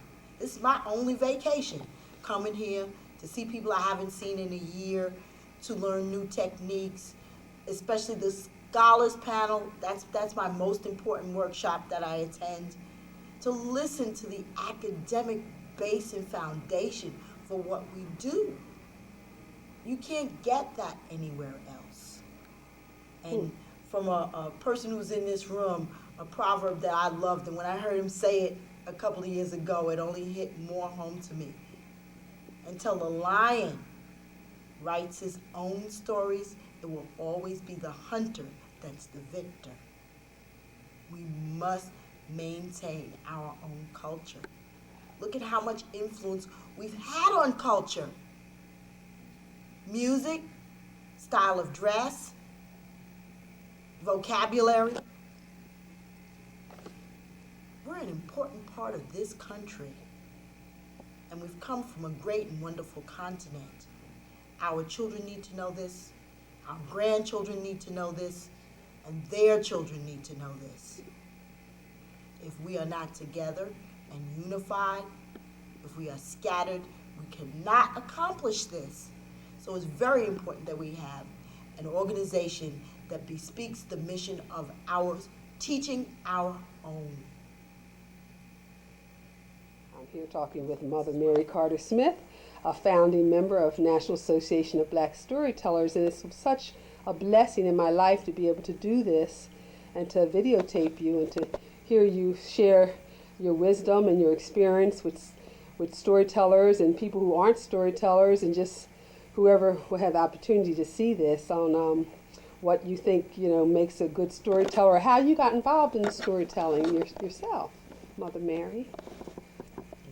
Well, from a child, I loved to read, and my grandmother would read to me from the old family Bible. She would point and read, and I read very early. I read when I was in about the second grade. I began reading, and I still love to read. I seldom look at television, and I just loved reading, and I pursued it, and then I became a teacher, then I became a school librarian, and then I left there and became a full-time storyteller. So what do you think makes a good storyteller? Well, to have lots of imagination, to have the God-given ability first. You can recompense for your lack of a gift, but you do better if you have the gift to start with. And then you practice. You have to practice the storytelling. And get stories from many different sources. Some you get from real life, some you get from traveling, some you get from reading.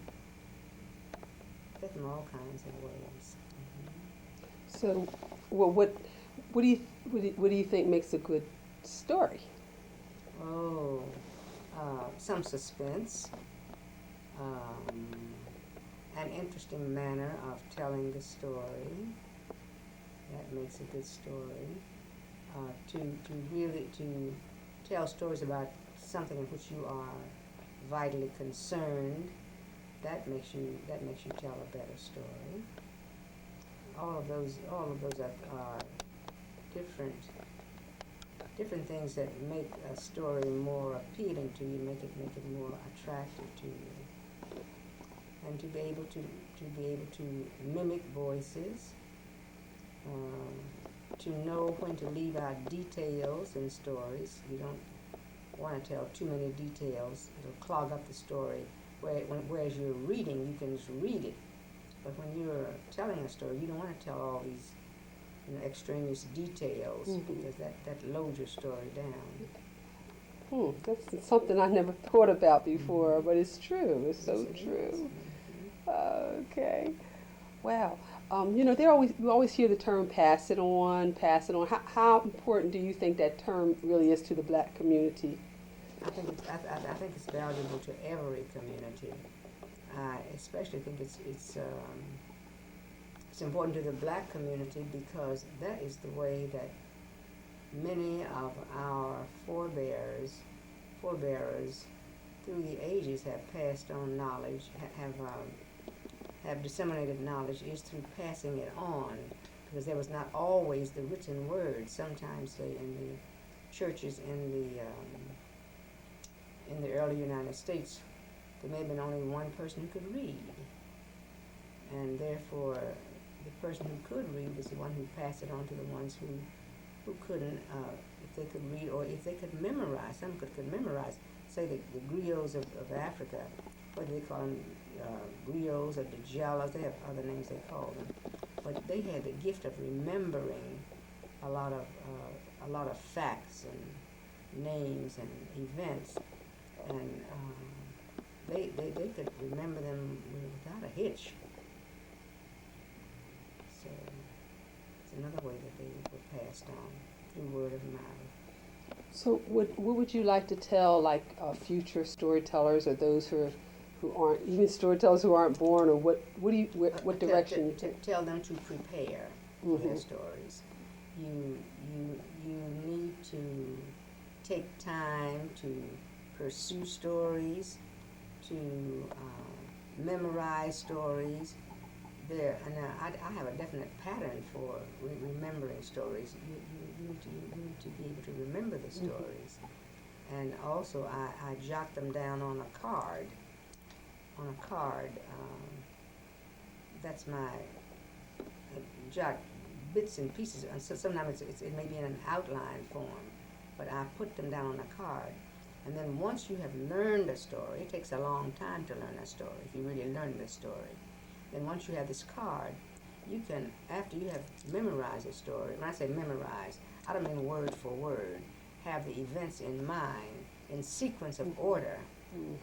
You can reproduce the story because you can look at this card, maybe 2 or 3 years ago, but it will come back to your mind. Once you have memorized it, it comes back to your mind. What's happening, brother? Well, Peace. peace and blessings. Sitting here trying to look as dignified and kingly as possible because it's a special occasion. Anytime we talk about an organization that has sustained itself and has nurtured its membership and has continued to influence other organizations and the people around them, anytime that milestone is achieved, it's a time for pause and celebration, praise and honor.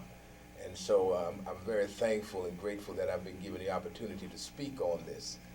There was a little boy back in Greenburgh, New York, who had an uncle they called Jim. Uncle Jim walked bent over, had pepper white hair, and wore coveralls and brogan shoes, and he loved that little boy.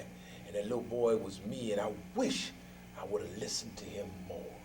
I wish I would have paid attention to his steps. I wish I would have paid more attention to the sound of his voice, because in everything that Uncle Jim did, it was part of the history and legacy that I needed to carry on.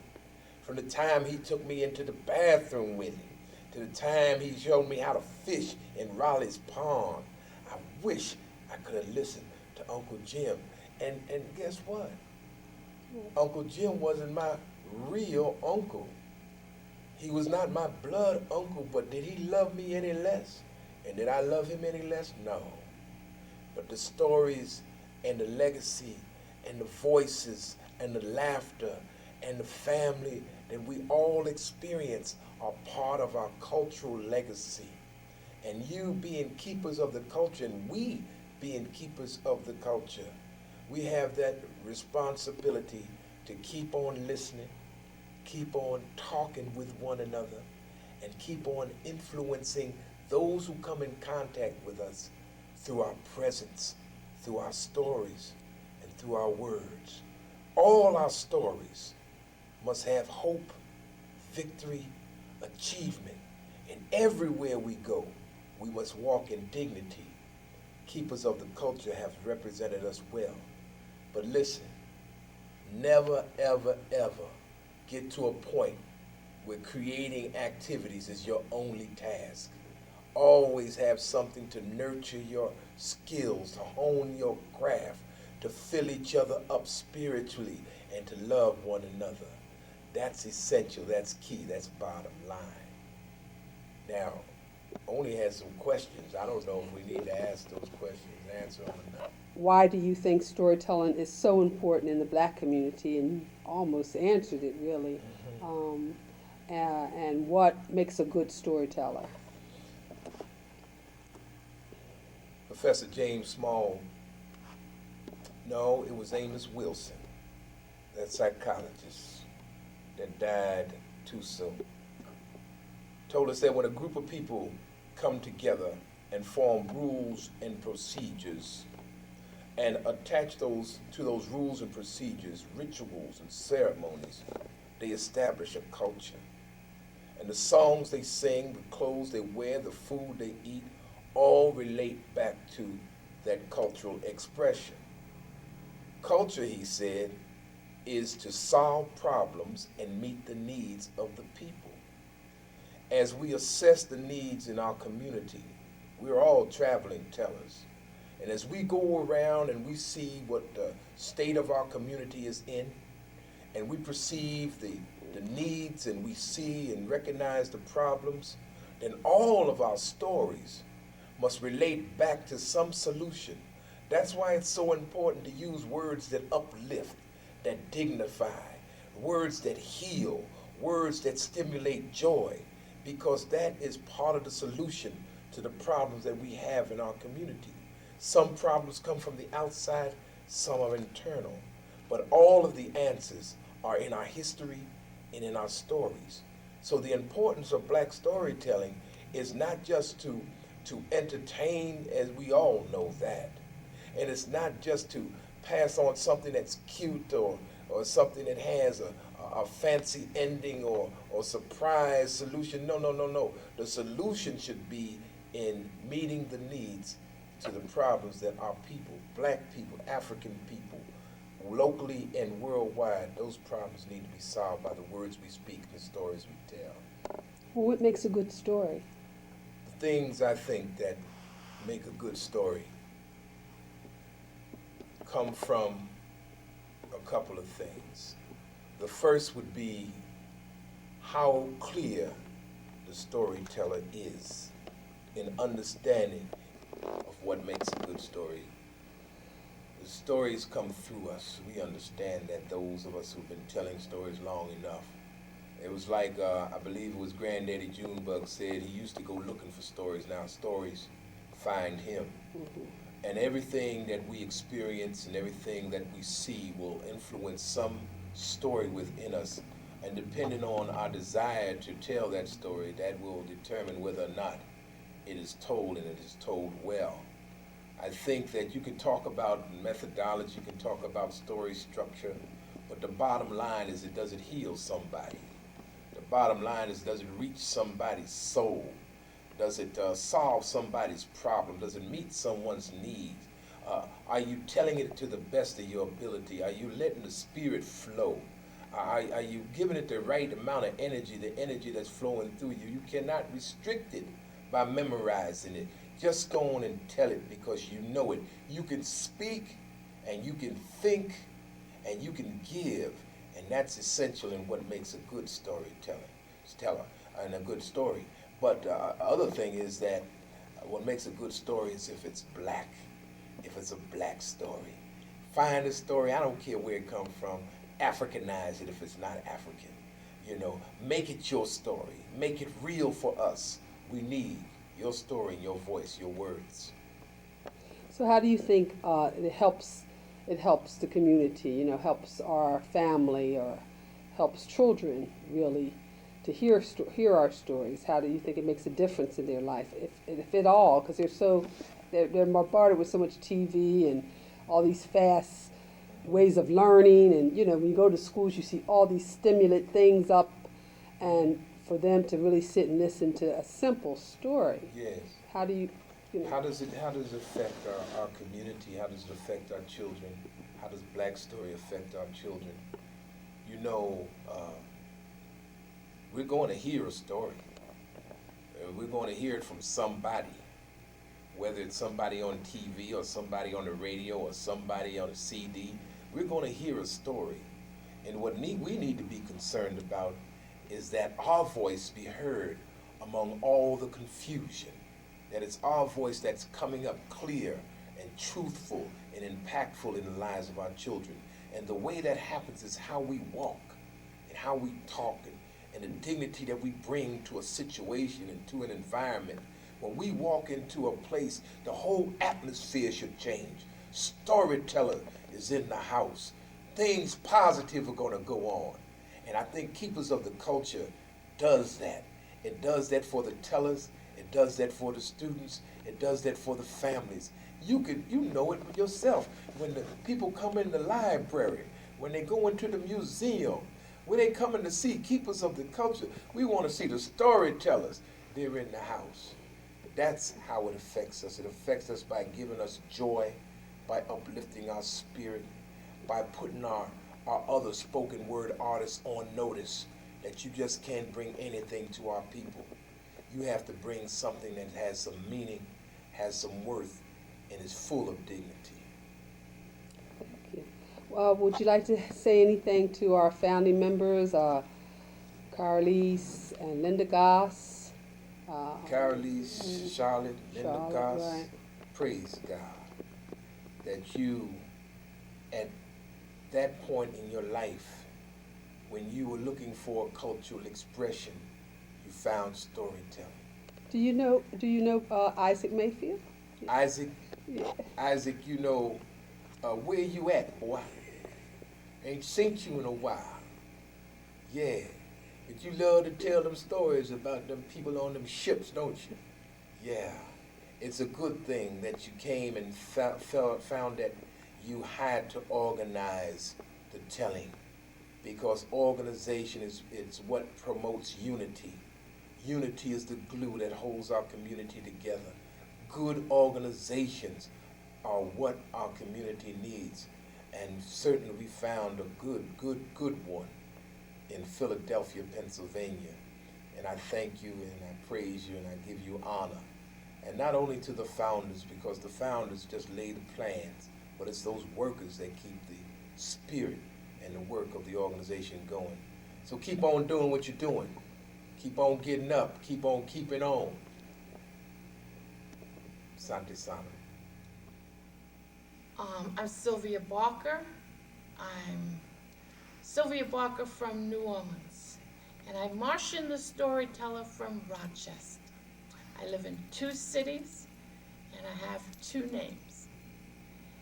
And what was the other question? How many years have you been storytelling? Well, I'm 66, and I've been telling stories since I was 23. So you have to count that up. Many, many years. Oh, really? It's not. How did you get into storytelling?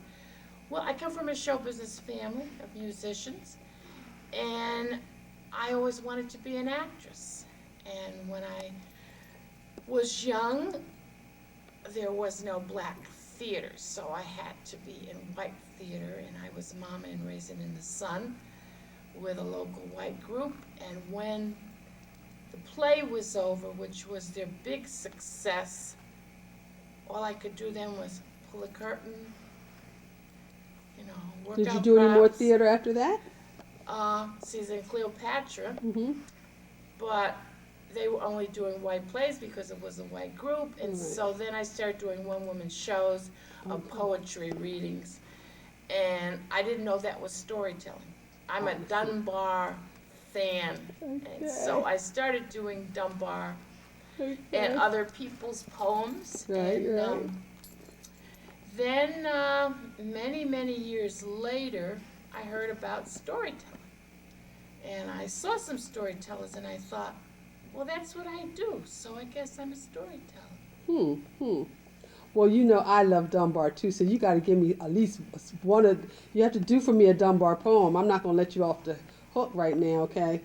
Because I'm Lias's mother, honey, and if you do anything called Dunbar, I want to hear it. And I'm so glad I got the opportunity to film to get you.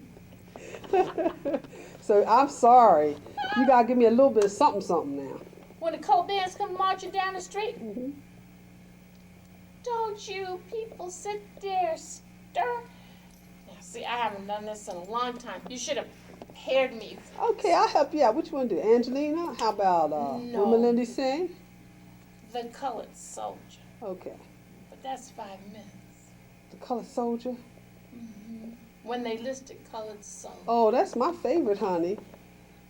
Well, they was talking in the cabin. They was talking in the hall. But I listened kind of careless, not thinking about it all. And on Sunday, too, I noticed they was talking mighty much standing all around the roadside when they let us out of church. But I didn't think about it until my Lias come to see me, and somehow I couldn't speak. Then he said all in a minute what he'd come to see me for. They had listed colored soldiers, and my Lias was going to war. Oh, I hugged him, and I kissed him, and I begged him not to go. But he told me that his conscience wasn't calling to him, so he couldn't bear to linger when he had a chance to fight for the freedom they had given and the glory to right. So I kissed him, and he hugged me when I promised to be true. And he put a knapsack on him and a coat all colored blue.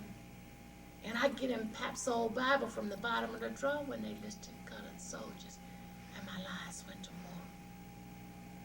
When I thought about the weary miles that he would have to tread,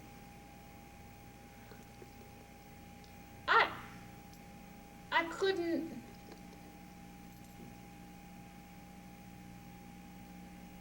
My heart now broke with grieving when I seen him on the street.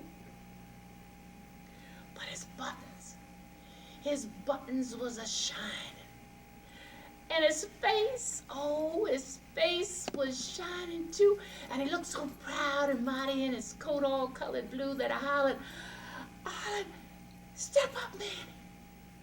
But my throat was sore and raw when they listed colored soldiers and my lives went to war. Both of my masters were in gray suits, but I loved the Yankee blue. I felt like I could sorrow for the losing of them too, but I couldn't, 'cause I didn't know the half of what I saw when they listed colored soldiers and my lives went to war. Master Jack came back all sickly. They said he was broke for life. And he left my poor young master somewheres on the roadside dead. When the people cried and moaned them, I could feel it through and through, 'cause I had a loved one fighting in the way of danger too. Then they told me they had laid him somewheres down south to rest, with the flag that he had fought for was lying on his chest. And I cried, but I reckon that's what God had called them for when they listed colored soldiers and my lives went to war.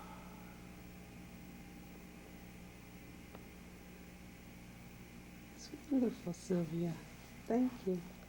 You're welcome. Good morning, Brother Sankofa. How are you this morning? I am well. My soul is rested, yes. Very nice. So how long have you been storytelling? Publicly since about 1980. It came upon me that in marking the transition of my father, I had to reach back to our earliest days when he comforted me and taught me with stories that had been presented to him by his mother, who had known oppression under the slave owner's lash. And it came to me that the healing I needed was through reaching back and getting those stories. That has served me personally well over the years, and I've tried to share this, to pass it on to others, that they too might draw what they needed from it. So storytelling is life. Storytelling is the people remaking themselves in a hostile environment, remaking themselves as even individuals who should know better fall away and do things that are destructive of themselves and their people. But the story and storytelling lives on. I'm very pleased to be a part of that tradition. So what do you see the future of storytelling becoming, especially in Black storytelling? What do you feel in your heart the future might hold for us? Black storytelling, here in Rochester, we try to conceptualize it in terms of being one word, BLACK, STORYTELLING, Black storytelling concept, which pulls in the tradition, which recognizes that it's a special calling. So the future will be a tension between those who simply want entertainers and want to be entertainers, and those who want to be true to the tradition, the concept. I want to say black storytelling is our history, is what binds us generation to generation, what enabled those forebears who had no material gifts when they were brought to these shores, but who had the gift of story and would pass it on. So there's always going to be a tension between those who understand that, who affirm that, and those who are in it just for the money. Money's to be made. My hope is that as the rap experience has been exploited and well, exploitation is the best word. As the exploitation has taken over rap, I trust that will not happen to black storytelling. That we keep that pure black core. Thank you. How you doing, Sister Paulette? I'm doing fine. How are you today? Okay, nice. How are you?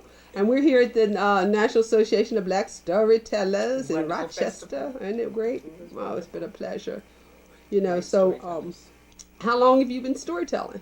About 4 years. Okay. I attended the first festival in Philadelphia 5 years ago. Oh. And that was my inspiration. What? Oh, well, this is great. This is working out well. That was my inspiration. So what did you think about Keepers of the Culture? Because this is a video for our group.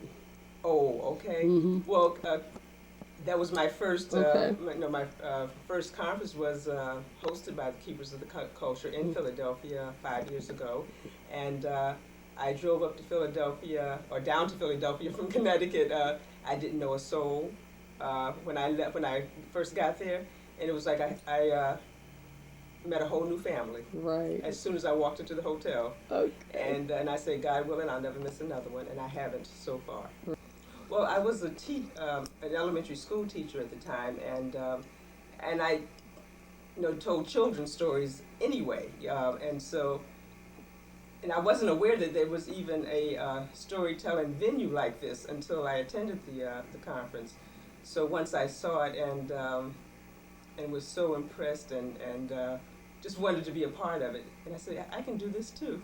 So I have been telling stories since then. I've been doing a little bit professionally, and I resigned from teaching now, so I don't have that venue anymore, but I decided I can teach through storytelling. So stories that teach, that inspire, that just make you feel good.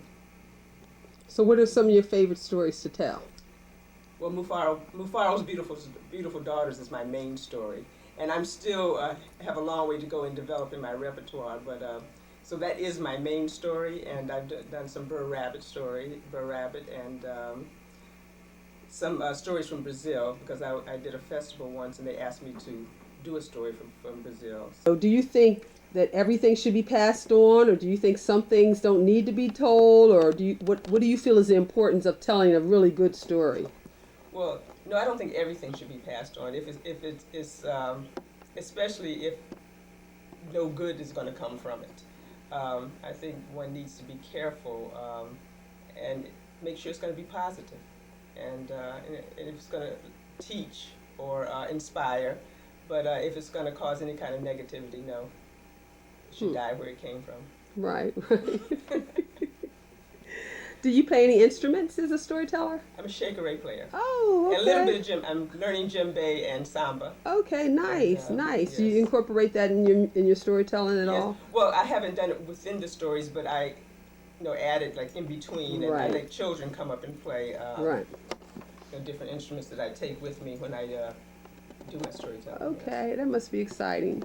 So, what do you think the future of storytelling is headed? Where do you think that this, especially black storytelling, I mean, it's so important that we carry on our tradition of oral history, but what do you feel that your role is as far as a storyteller reaching children in the days of all this TV and so much, flashing things, and they have so much other distractions? Why do you think your storytelling is important to our children today, especially our black children today?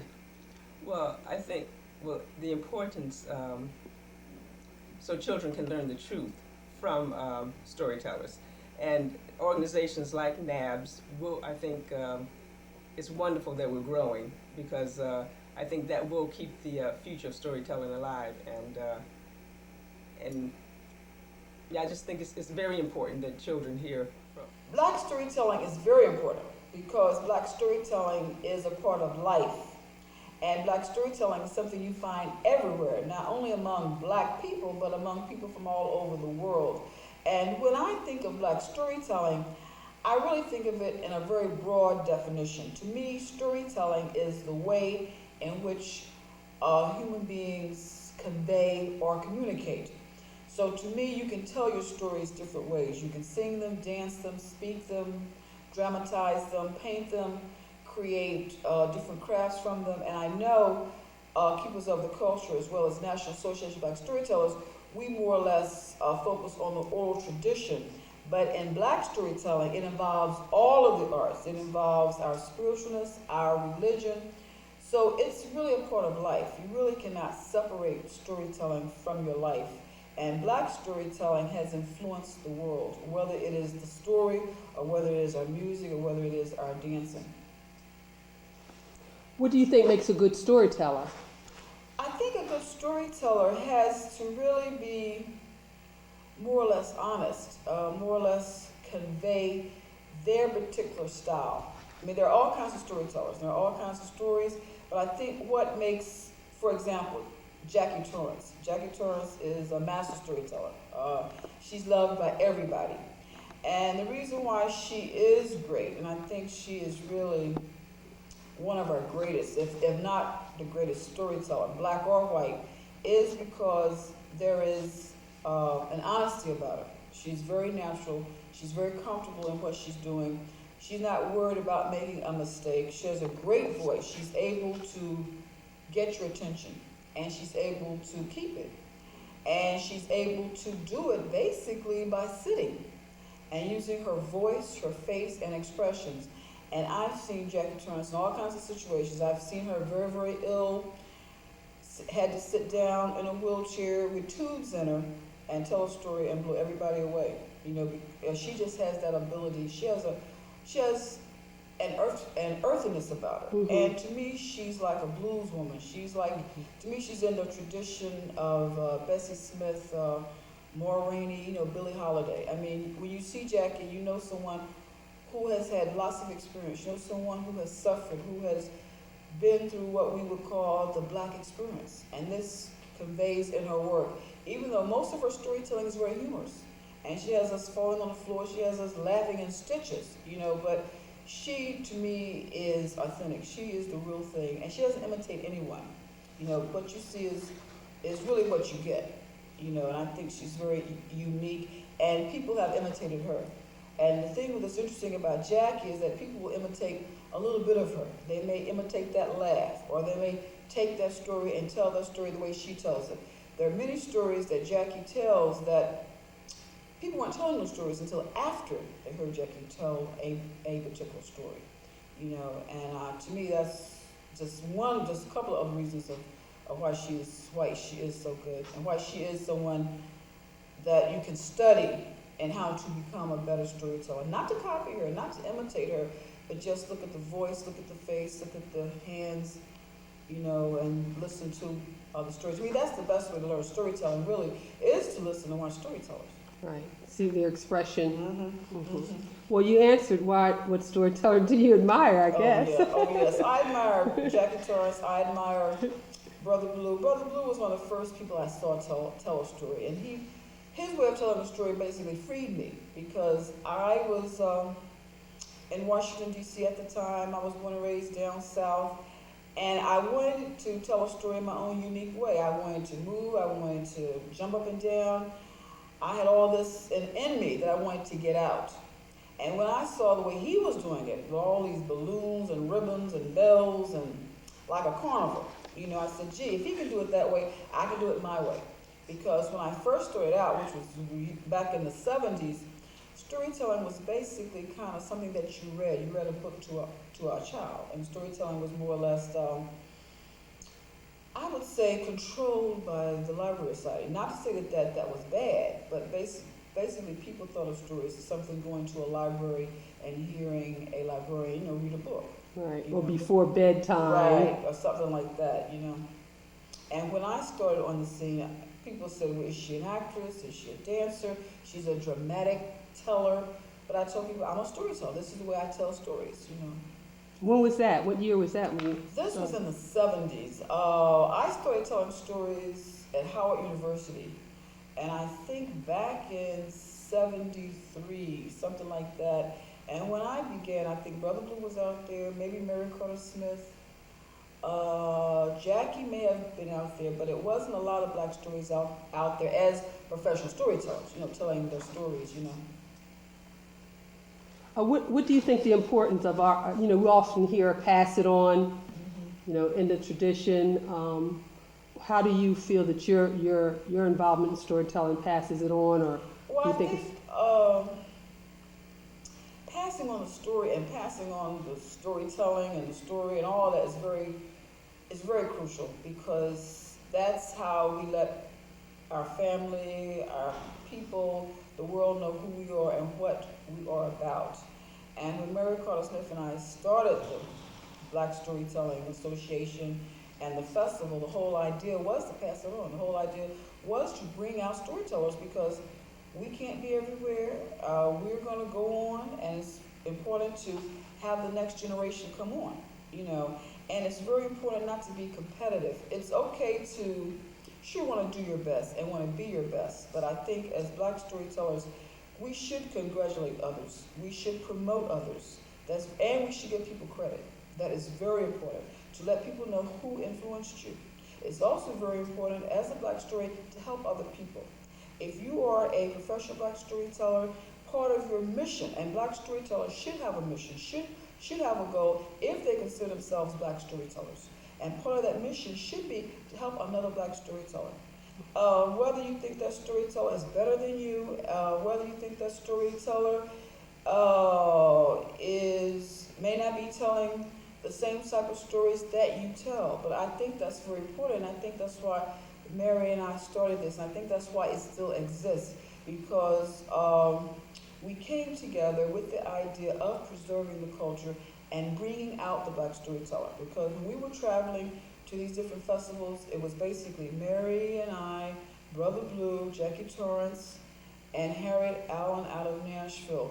There really wasn't anyone else. Most of the black storytellers who are out here now, if they're willing to admit the truth, started really in the 80s, some of them started in the 90s, and many of them have done very, very well. But it's very important for professional black storytellers to give credit where credit is due, to show their respect to Brother Blue, Mary Carter Smith, Jackie Torrance, and myself, who have basically pioneered, who have basically led the way, because we have been out here ever since the 70s. And I think it's very important to not only to preserve the history, but to set the history right. And I remember when Mary and I were first starting, I was approached by Bill Wiggins, who is one of the, he has a PhD in folklore. And he was asking me, in terms of making storytelling